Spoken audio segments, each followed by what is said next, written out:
Hello, my dear student. In last lecture, we are completed the last topic of a chapter is equation of a motion for uniformly accelerated body.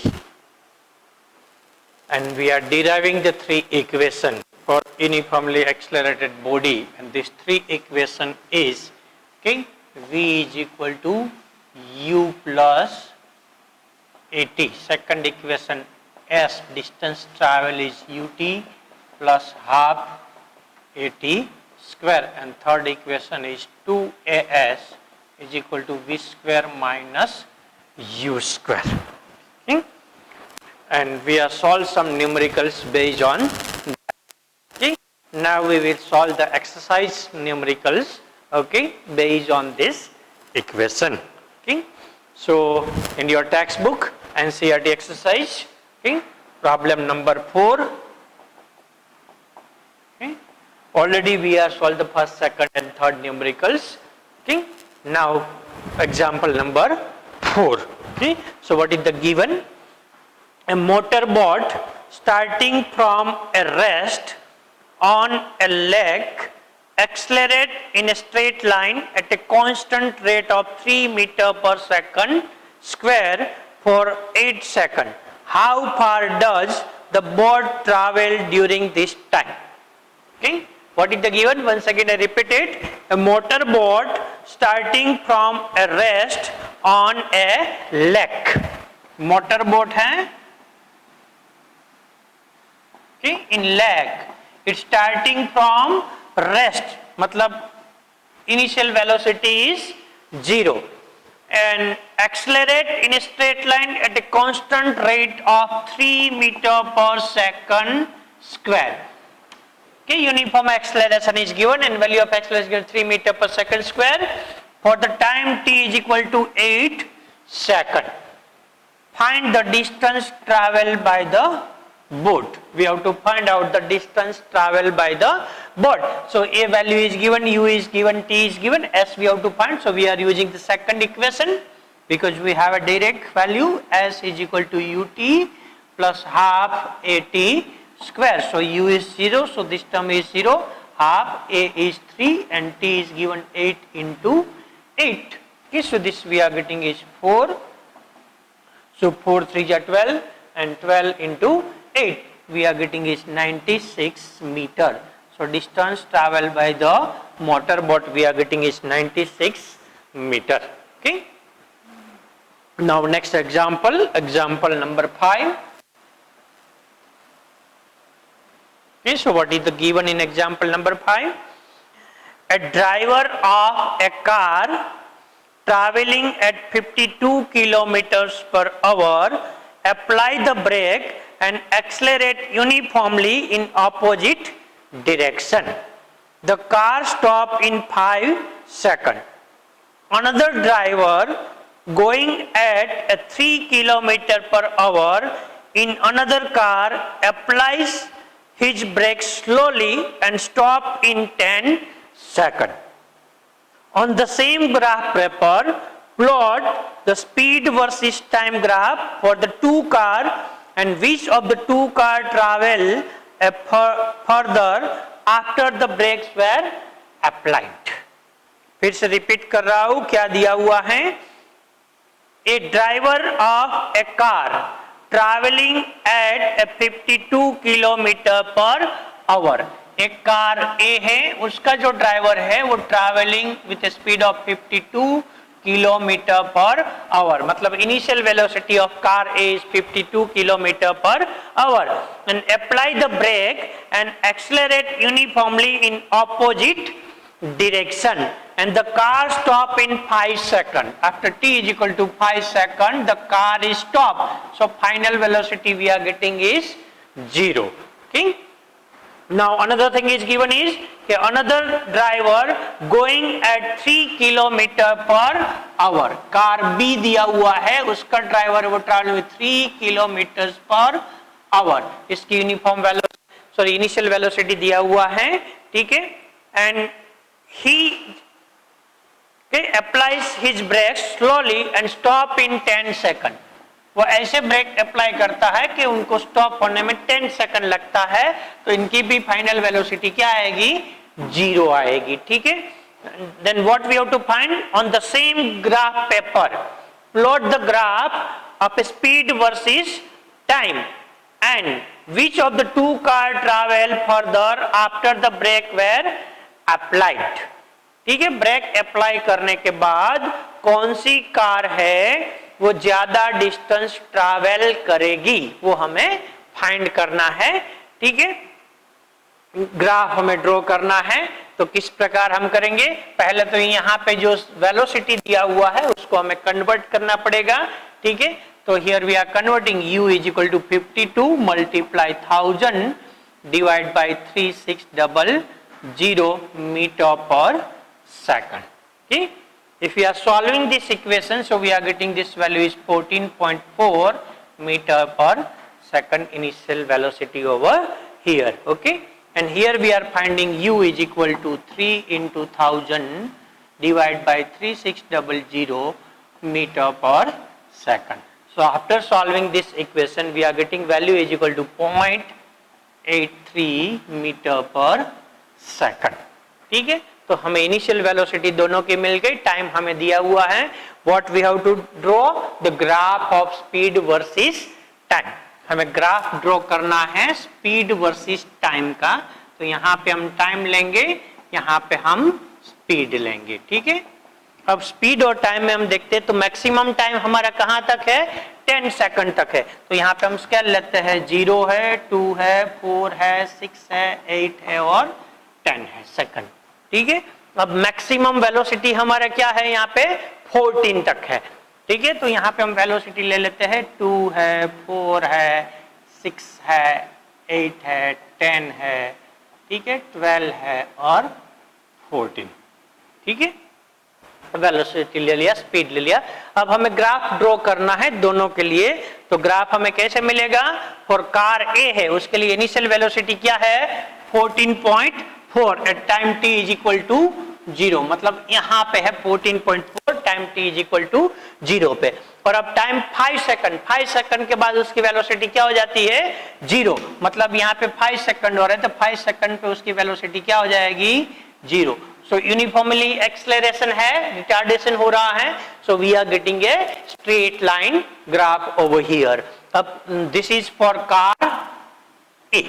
ठीक, now car B के लिए क्या है, starting में उनकी velocity क्या है, 0.83 है, मतलब यहाँ पे है 0.83 उनकी स्टार्टिंग वेलोसिटी है। और आफ्टर 10 सेकंड, 10 सेकंड के बाद उसकी वेलोसिटी क्या हो जाती है, 0। तो 10 सेकंड पे उसकी वेलोसिटी क्या हो जाएगी, 0 हो जाएगी 10 सेकंड पे। Okay, so we are getting a straight line graph for this we are getting is for car B, car B के लिए मिलेगा। ठीक है, अब हमें फाइंड क्या करना है, डिस्टेंस ट्रैवल, दोनों ने डिस्टेंस ट्रैवल क्या किया है वो फाइंड करना है। ठीक है, अगर हम फॉर्मूला से फाइंड करने जाए तो we can use the formula S is equal to UT plus half AT square. ये फॉर्मूला हम यूज कर सकते हैं, तो पहले हमें ए फाइंड करना पड़ेगा, तो वी कैन यूज। तो यहाँ पे हमें ग्राफिकल मेथड से करना है फाइंड डिस्टेंस ट्रैवल। ठीक है, अब ग्राफिकल मेथड से करना है तो हम कैसे करेंगे, distance travel by car A car से कितना डिस्टेंस ट्रैवल हुआ, तो यहाँ पे हमारा ग्राफ है वो क्या है, स्पीड वर्सेस टाइम है, और डिस्टेंस फाइंड करना है। तो how we can find area under the graph, हमें मिलेगा so area under the graph we are getting. ठीक, so area under the graph, तो क्या एरिया आएगा, ये एरिया आएगा। ओके, यहाँ पे हम डिनोट कर देते हैं इनको हम तो ये ट्रायंगल है। ठीक है, यहाँ पे P रखते हैं, ठीक है, यहाँ पे हम Q रखते हैं, ठीक है, यहाँ पे R है और यहाँ पे S ले लेते हैं। ठीक है, तो ट्रायंगल क्या आएगा, POQ। Okay, area of triangle POQ, car A के लिए जो ट्रायंगल बनता है तो क्या आएगा, half base into height. So half base यहाँ पे क्या आएगा, OQ, और हाइट यहाँ पे क्या आएगा, OP। So half OQ, value of OQ is 5 seconds and OP we are getting is 14.4. So this we are getting is distance travel by car A. Okay, and value of this by solving we are getting is 13.6. Okay, 36.1 meter we are getting. Now we are finding the distance travel by car B. So distance travel by car B is nothing but a area of triangle ROS. Area of triangle ROS. So half base into height. So half base what we are getting is OS into height we are getting is OR. So half time here given is 10 and this height we are getting is 0.83. Okay. So after solving this equation we are getting this 4.15 meter. Okay. So by which car the distance travel is more? By the car A. Distance travel is more. Okay. So this way we can find the answer. We can solve these numericals. Okay, from the graph. Now next one. Okay, numerical number 6. क्या दिया हुआ है? Given figure show the distance time graph of 3 objects A, B and C. Study the graph and answer the following question. एक graph दिया हुआ है distance versus time का. यहाँ पे टाइम दिया हुआ है सेकंड के अंदर और यहाँ पे डिस्टेंस दिया हुआ है मीटर के अंदर. ठीक है, उसमें ग्राफ में ड्रॉ किया हुआ है. यहाँ पे है 0.4 है, 0.8 है, 1.2 है और 1.6 है. ठीक है, और यहाँ पे जो सिचुएशन दिया हुआ है वहाँ पे 4 है, 8 है और 12 दिया हुआ है. ठीक है, और उसमें 3 बॉडी दिया हुआ है, 3 ऑब्जेक्ट दिया हुआ है. ऑब्जेक्ट ए दिया हुआ है. ठीक है, तो यहाँ से स्टार्ट होता है. ऑब्जेक्ट ए का ग्राफ है. ठीक है, और ऑब्जेक्ट ए का ग्राफ यहाँ पे एंडिंग हो रहा है यहाँ पे. ठीक है, और फाइनली वो जा रहा है यहाँ पे. ठीक है, यहाँ से this we are getting is equal to object A. यहाँ पे दिया हुआ है ऑब्जेक्ट ए दिया हुआ है. फिर बी ऑब्जेक्ट जो दिया हुआ है. ठीक है,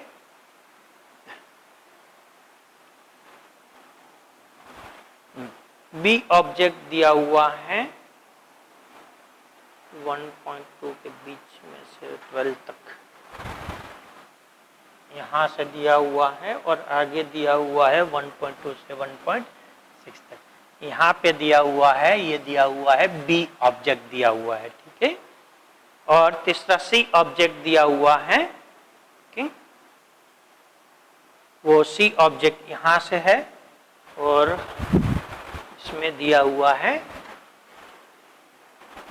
यहाँ तक. This is given A C object.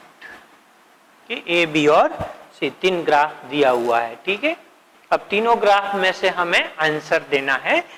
ठीक है, तो first question is that which of 3 is travel the fastest. तीनों में से कौन सा है वो फास्टेस्ट ट्रैवल कर रहा है. मतलब we have to find out the speed. Okay, speed of A, B and C. Which one can travel the faster? So from the graph to find out the speed, we have to find out the slope. Slope find करना पड़ेगा. अगर slope में देखा जाए यहाँ पे तो ये A ऑब्जेक्ट है, इनका हम slope find करेंगे तो यहाँ पे मिलेगा. ये C है, इनका slope हमें ऐसे मिलेगा और B का slope हमें ऐसे मिलेगा. तो which slope we are getting is a more? If we are finding out, so slope of B is more. So B is fastest travel object, we can say that. Okay, the second answer we have to find out is all are all three ever at same point on the road, ये तीनों कोई एक point पे मिल रहे हैं, तो यहाँ पे देख रहे हैं कि यहाँ पे ये दो मिल रहे हैं, यहाँ पे ये दो मिल रहे हैं, ठीक है, यहाँ पे ये दो मिल रहे हैं, पर कोई एक पॉइंट ऐसा नहीं है कि जहां पे तीनों मिल रहे हैं, ठीक है। तो तीनों का जो है वो कोई पॉइंट पे नहीं मिलेगा, नो, ठीक है, कोई एक पॉइंट पे तीनों नहीं मिल सकते हैं, ठीक है। थर्ड क्वेश्चन दिया हुआ है, how far has C travel when B passes A, जब बी है यहां से ये बी ट्रैवल कर रहा है, वो ए को जब पास कर रहे हैं मतलब यहां पे, उसी टाइम पे सी ने कितना डिस्टेंस ट्रैवल किया है, at the time what is the distance travel by C. तो यहाँ पे ए और बी क्रॉस हो रहे हैं, ये है यहाँ पे, तो हम इनको एक्सटेंड करते हैं सी पे, और सी को हम यहाँ पे एक्सटेंड करते हैं, तो what we are getting value is 9। तो कितना ट्रैवल किया होगा, जो सी है इट ट्रैवल द 9 मीटर, उसने 9 मीटर ट्रैवल किया होगा, ठीक है। और फोर्थ क्वेश्चन है, how far the B travel by the time it passes C, जब B है वो C को पास कर रहा है तब उसने कितना ट्रैवल किया है, तो ये C है और ये B है, अब B C को कहां पे पास कर रहा है, यहां पे, तो यहां पे इतने कितना ट्रैवल किया होगा, so here we are getting approximate we are getting is 5.5, okay. So fourth answer है कि B ट्रैवल 5.5 मीटर, इतना B ने ट्रैवल किया होगा, ठीक है। So from the graph we can interpret the things, okay, and we can replay the question answer. Okay, next question, question number 7. Okay, a ball is gently dropped from a height of 20 meter if its velocity increase uniformly at a rate of 10 meter per second, with what velocity will it strike the ground and after what time will it strike the ground, ठीक है। तो यहाँ पे क्या दिया है, once again मैं repeat कर रहा हूं, ठीक है।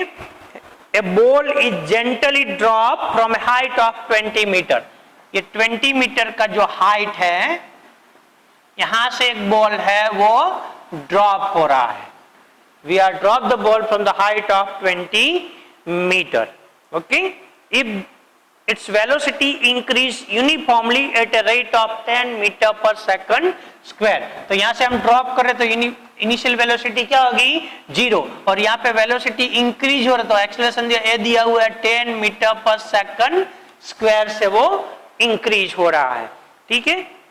So what is the velocity when it strike to the ground, जब ग्राउंड पे वो स्ट्राइक करते तब क्या है, तो यहाँ पे डिस्टेंस ट्रैवल क्या है 20 मीटर, तो जब ग्राउंड पे आएंगे तब उनकी वेलोसिटी क्या होगी, and what time it take to comes at the ground, यहाँ पे टाइम क्या लगेगा, तो क्या दिया है, u वैल्यू दिया हुआ है, a दिया हुआ है, s की वैल्यू दिया हुआ है, v हमें फाइंड करना है। तो हमारे पास 3 इक्वेशन है, 3 में से कौन सा यूज करेंगे हम, 2s is equal to v square minus u square, because ये वैल्यू हमें दिया हुआ है, so we should get 2 into a is 10, s is 20, okay, and v square u square is 0 we are getting, okay.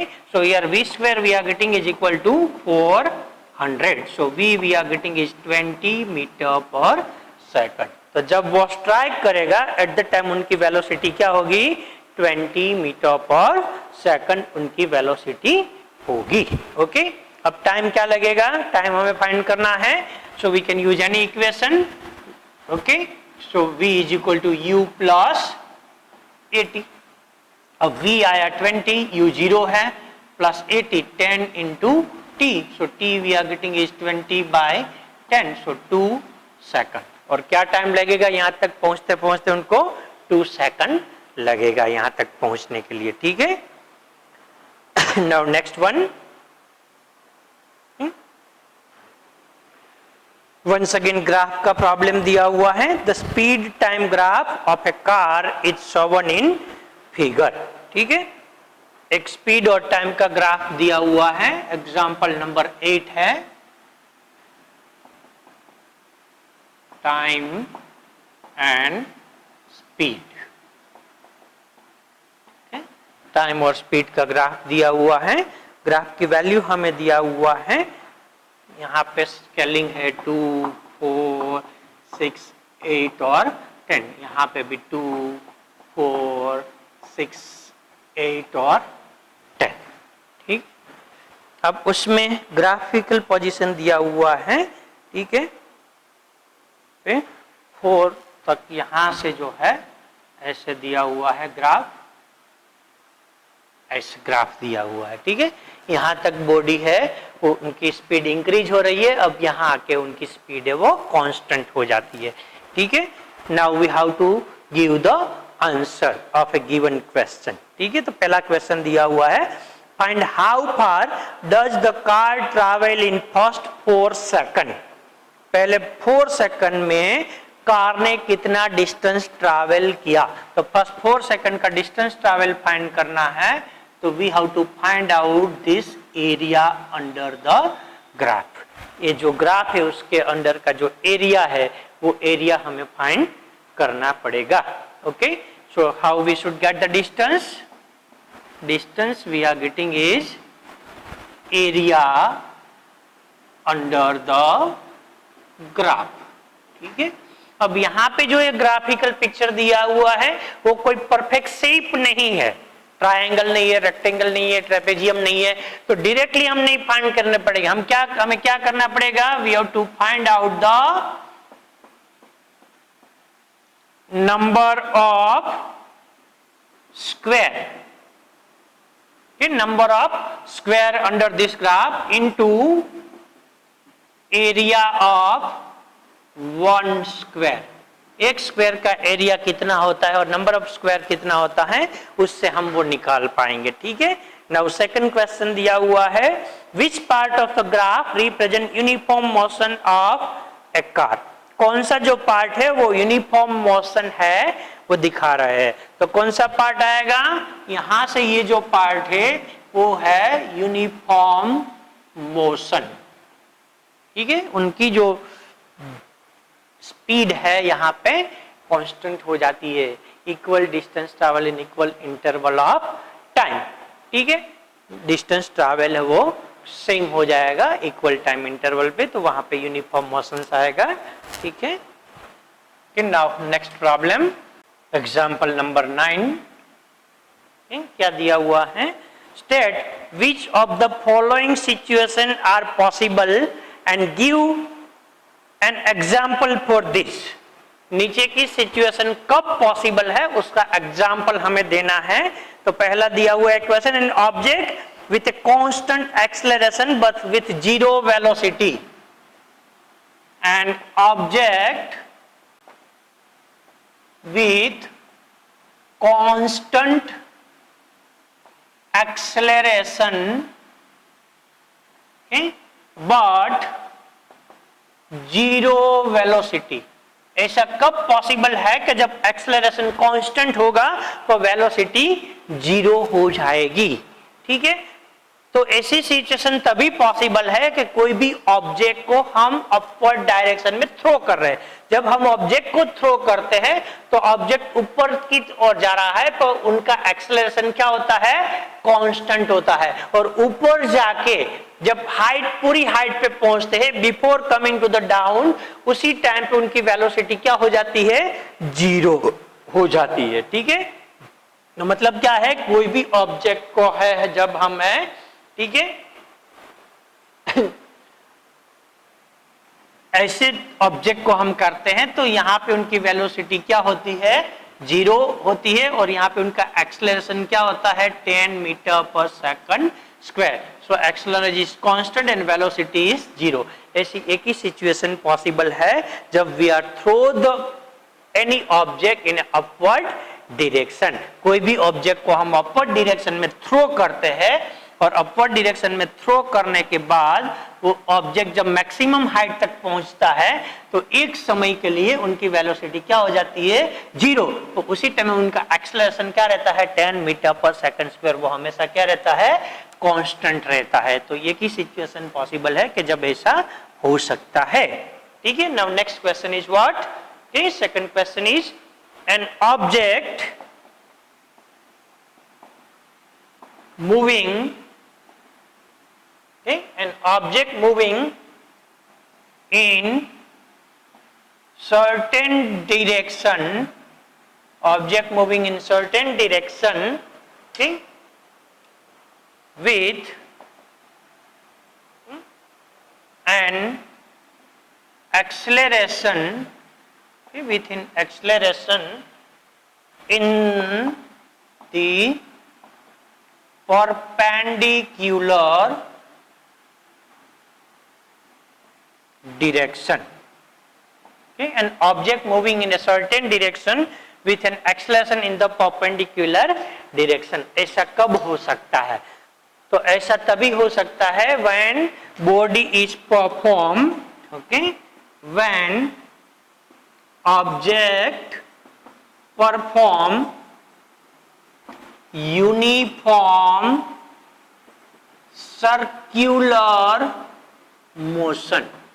जब कोई भी object है वो यूनिफॉर्म सर्कुलर मोशन परफॉर्म करता है, मतलब ऑब्जेक्ट ऐसे मूव हो रहा है इन सर्कुलर डायरेक्शन में, ओके, तो यहाँ पे कंटिन्यूसली क्या होता है, वेलोसिटी वो सर्टेन, यहाँ पे वेलोसिटी की डायरेक्शन ये होगी, यहाँ पे वेलोसिटी की डायरेक्शन यह होगी, ठीक है, यहाँ पे वेलोसिटी की डायरेक्शन ये होगी, मतलब direction of velocity v is in tangential, okay, in direction of tangent होगा, और हमेशा हर वक्त यहाँ पे जो है एक्सेलरेशन है उसकी डायरेक्शन क्या आएगी, perpendicular to it, okay, towards the centre, ये जो आएगा वो एक्सेलरेशन आएगा, ठीक है। तो जब body is travelling uniform circular motion, we are getting the direction of velocity in tangential and direction of acceleration is in perpendicular direction towards the center, okay.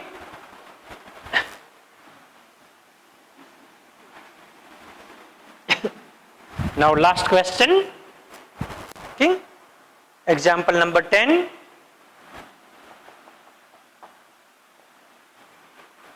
क्या दिया हुआ है, an artificial satellite is moving in a circular orbit of radius 42250 kilometer. Calculate its speed if it takes 24 hours to revolve around the earth.